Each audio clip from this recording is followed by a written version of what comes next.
Hi, boys and girls. Now, we're going to read chapter 7. This one is called Miss Honey. And I've got a lot of great words for us to try to find in this. When we're reading together, I want you to pick out these words, okay? We're going to try to work out what they mean.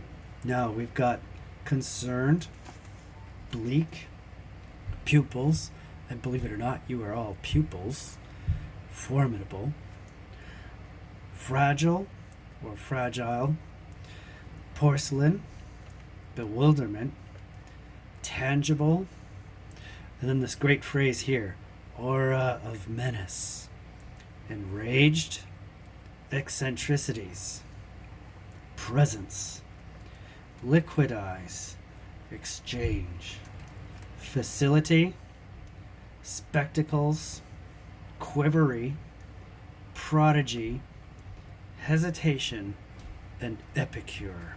Epicure is a pretty special, pretty unusual word. A lot of these words are pretty special, pretty unusual words. And when we go through, I'm going to show you the text, and I want you to look at the text. I want you to read along with me. Go ahead and stop the video if you feel like you just want to go back and look at something and see what it means. Now, boys and girls, I'm going to start this one. Here we go. Miss Honey. Matilda was a little late in starting school. Most children begin primary school at 5 or even just before. But Matilda's parents, who weren't very concerned one way or the other about their daughter's education, had forgotten to make the proper arrangements in advance.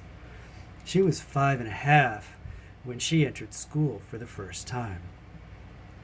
The village school for younger children was a bleak brick building called Trunchbull Primary School. It had about 250 pupils, aged from 5 to just under 12 years old.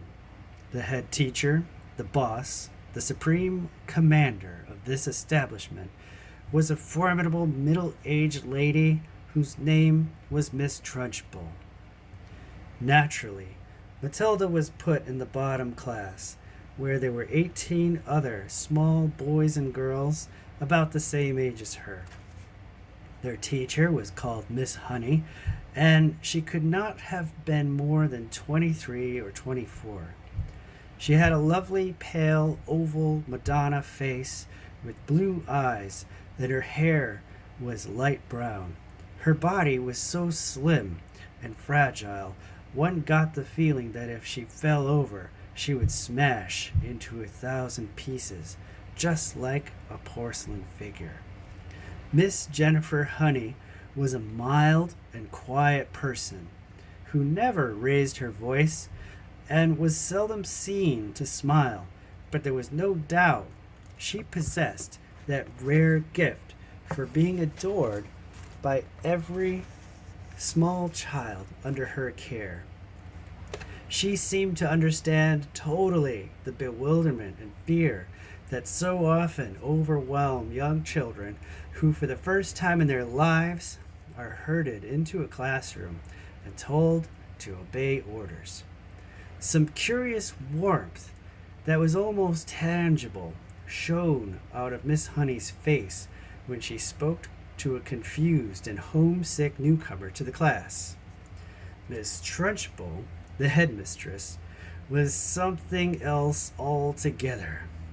She was a gigantic, holy terror, a fierce, tyrannical monster who frightened the life out of the pupils and teachers alike. There was an aura of menace about her, even at a distance, and when she came up close, you could almost feel the dangerous heat radiating from her as from a red-hot rod of metal. When she marched, Miss Trunchbull never walked. She always marched like a stormtrooper with long strides and arms a-swinging. When she marched along the corridor, you could actually hear her snorting as she went. And if a group of children happened to be in her path, she plowed right on through them like a tank, with small people bouncing off to her left and right. Thank goodness We don't meet many people like her in this world, although they do exist, and all of us are likely to come across at least one of them in a lifetime. If you ever do, you should behave as you would if you met an enraged rhinoceros out in the bush. Climb up the nearest tree and stay there until it has gone away. This woman, in all her eccentricities and in her appearance, is almost impossible to describe. But I shall make some attempt to do so a little later on. Let us leave her for the moment and go back to Matilda and her first day in Miss Honey's class. After the usual business of going through all the names of the children, Miss Honey handed out a brand new exercise book to each pupil. "You have all brought your own pencils, I hope," she said. "Yes, Miss Honey," they chanted. "Good. Now, this is the very first day of school for each one of you. It is the beginning of at least 11 long years of schooling that all of you are going to have to go through. And 6 of those years will be spent right here at Cruncham Hall, where, as you know, your headmistress is Miss Trunchbull. Let me, for your own good, tell you something about Miss Trunchbull. She insists upon strict discipline throughout the school, and if you take my advice, you will do your very best to behave yourselves in her presence. Never argue with her. Never answer back. Always do as she says. If you get on the wrong side of Miss Trunchbull, she can liquidize you like a carrot in a kitchen blender. It's nothing to laugh about, Lavender. Take that grin off your face. All of you will be wise to remember that Miss Trunchbull deals very severely with anyone who gets out of line in this school. Have you got the message?" "Yes, Miss Honey," chirruped 18 eager little voices. "I myself," Miss Honey went on, "want to help you to learn as much as possible while you are in this class. That is because I know it will make things easier for you later on. For example, by the end of this week, I shall expect every one of you to know the 2 times table by heart. And in a year's time, I hope you will all know the multiplication tables up to 12. It will help you enormously if you do. Now then, do any of you happen to have learned the 2 times table already?" Matilda put up her hand. She was the only one. Miss Honey looked carefully at the tiny girl with dark hair and a round, serious face sitting in the second row. "Wonderful," she said. "Please stand up and recite as much of it as you can." Matilda stood up and began to say the 2 times table. When she got to twice 12 is 24, she didn't stop. She went right on with twice 13 is 26, twice 14 is 28, twice 15 is 30, twice 16 is... "Stop," Miss Honey said. She had been listening slightly spellbound to this smooth recital. "And now," she said, "how far can you go?" "How far?" Matilda said. "Well, I don't really know, Miss Honey. For quite a long way, I think." Miss Honey took a few moments to let this curious statement sink in.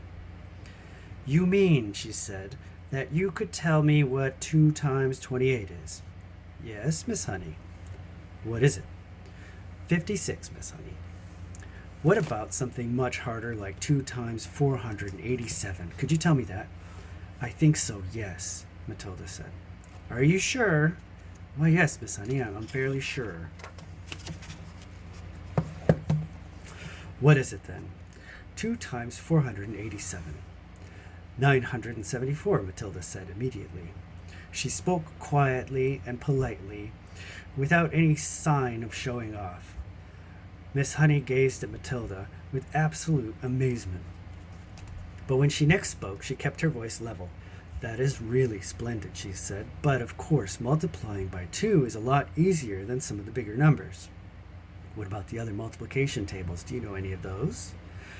I think so, Miss Honey. I think I do. Which ones, Matilda? How far have you got? I don't quite know, Matilda said. I don't know what you mean. What I mean is, do you, for instance, know the 3 times table? Yes, Miss Honey. And the 4 times? Yes, Miss Honey. Well, how many do you know, Matilda? Do you know all the way up to the 12 times table? Yes, Miss Honey. What are 12 sevens? 84, Matilda said. Miss Honey paused and leaned back in her chair behind the plain table that stood in the middle of the floor in front of the class. She was considerably shaken by this exchange, but took care not to show it. She had never come across a 5-year-old before, or indeed a 10-year-old who could multiply with such facility. I hope the rest of you are listening to this, she said to the class. Matilda is a very lucky girl. She has wonderful parents who have already taught her to multiply lots of numbers. Was it your mother, Matilda, who taught you? No, Miss Honey, it wasn't. You must have a great father, then. He must be a brilliant teacher. No, Miss Honey, Matilda said quietly. My father did not teach me. You mean you taught yourself? I don't quite know, Matilda said truthfully. It's just that I don't find it very difficult to multiply one number by another. Miss Honey took a deep breath and let it out slowly. She looked again at the small girl with bright eyes standing beside her desk, so sensible and solemn.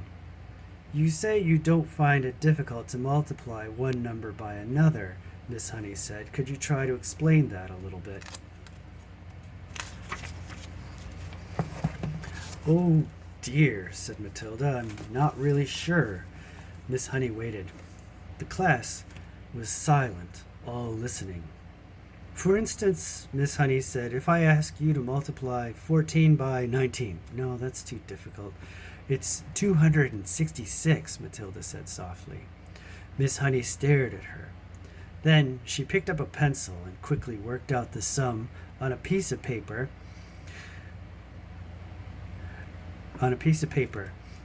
What did you say it was? She said, looking up. 266, Matilda said.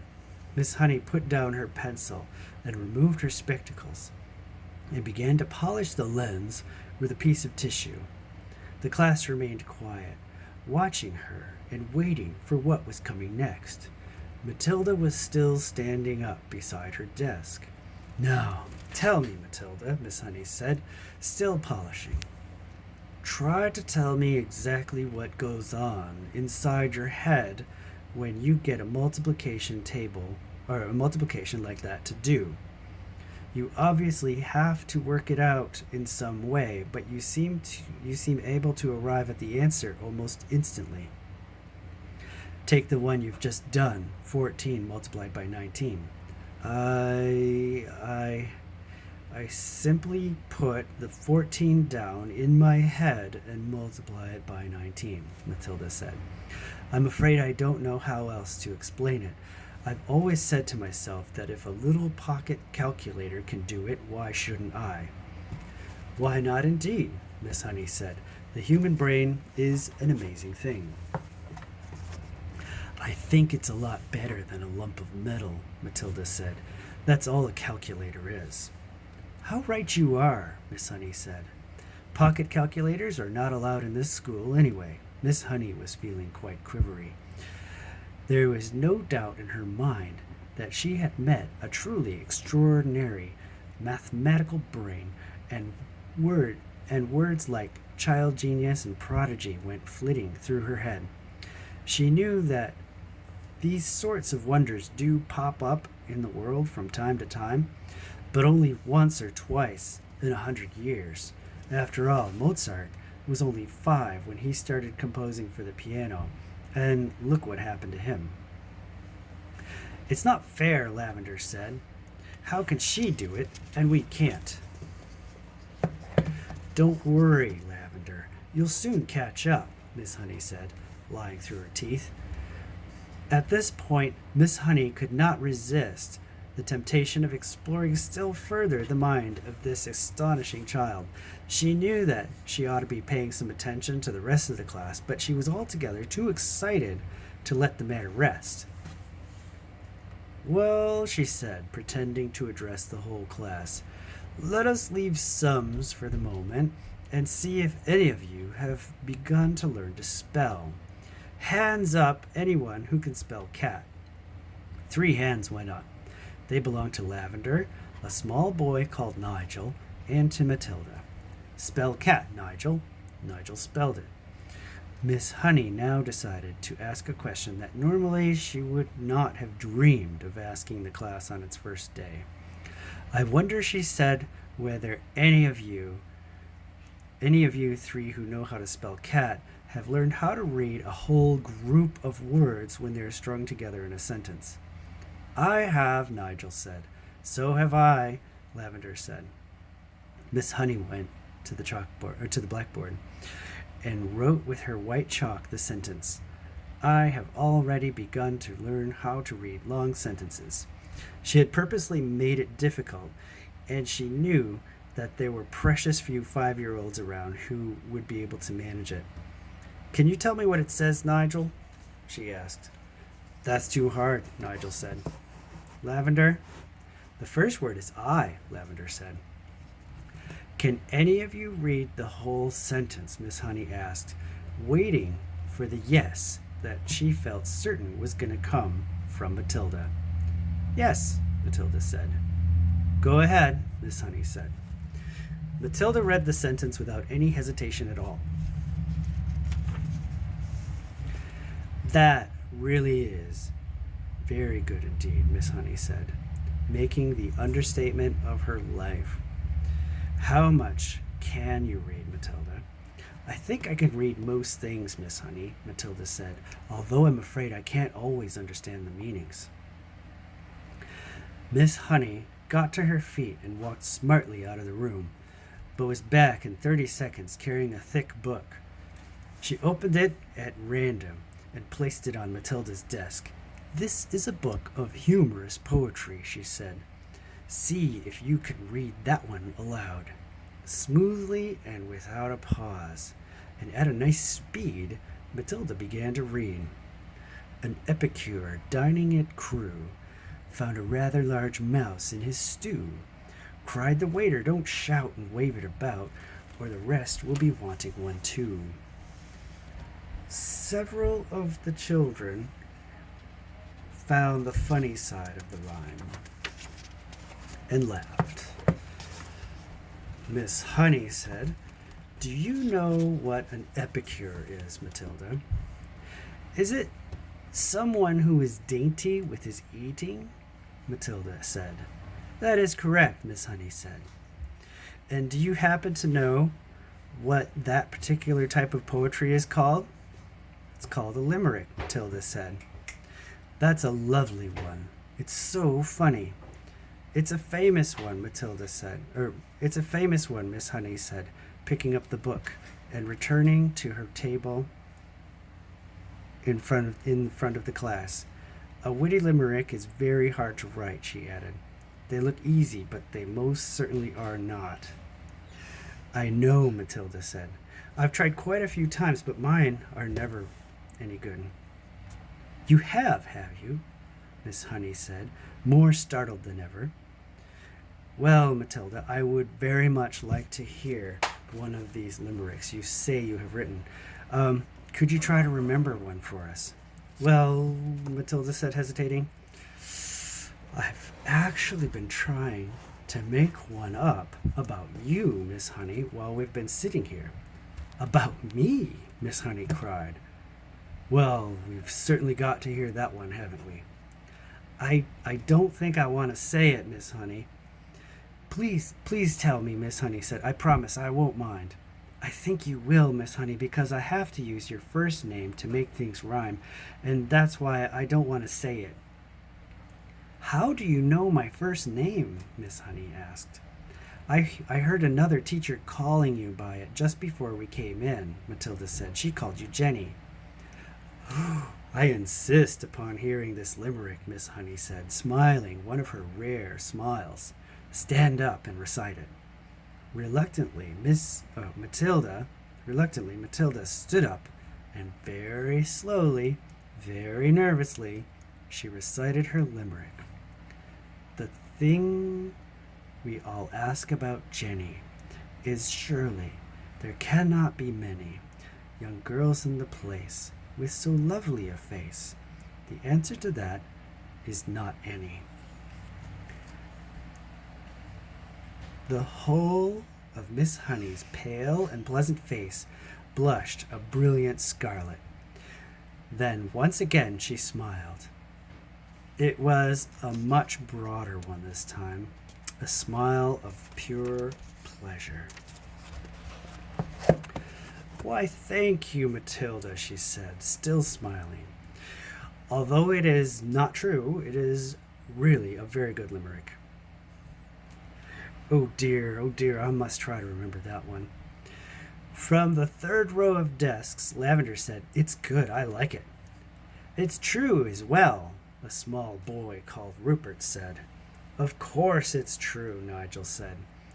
Already the whole class had begun to warm towards Miss Honey, although as yet she had hardly taken any notice of any of them except Matilda. Who taught you to read, Matilda? Miss Honey asked. I just sort of taught myself, Miss Honey. And have you read any books all by yourself? Any children's books, I mean. I've read all the ones that are in the public library in the High Street, Miss Honey. And did you like them? I like some of them very much indeed, Matilda said, but I thought others were fairly dull. Tell me one you liked. I liked The Lion, the Witch, and the Wardrobe, Matilda said. I think Mr. C.S. Lewis is a very good writer, but he has one failing. There are no funny bits in his books. You were right there, Miss Honey said.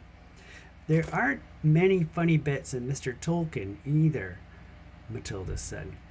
Do you think that all children's books ought to have funny bits in them? Miss Honey asked. I do, Matilda said. Children are not so serious as grown-ups, and they love to laugh. Miss Honey was astounded by the wisdom of this tiny girl. She said, And what are you going to do now that you've read all the children's books? I'm reading other books, Matilda said. I borrow them from the library. Mrs. Phelps is very kind to me. She helps me to choose them. Miss Honey was leaning far forward over her work table and gazing in wonder at the child. She had completely forgotten now about the rest of the class. What other books? She murmured. I'm very fond of Charles Dickens, Matilda said. He makes me laugh a lot, especially Mr. Pickwick. At that moment, the bell in the corridor sounded for the end of class. So, boys and girls, that was chapter 7 in Matilda. Okay, so I am going to put these words in the description. I want you to leave a comment. I want you to tell me what your favorite word is. I want you to tell me, why do you think Matilda was able to learn to read and multiply so easily that she was able to impress her teacher? And tell me what you would do if you could read that well. Oh, tell me if you can read that well. Tell me what helps you to read and what helps you to multiply. Okay? And can you do your multiplication table? Okay? Just tell me about yourself as a student and how you learn. All right? So I'll see you next time.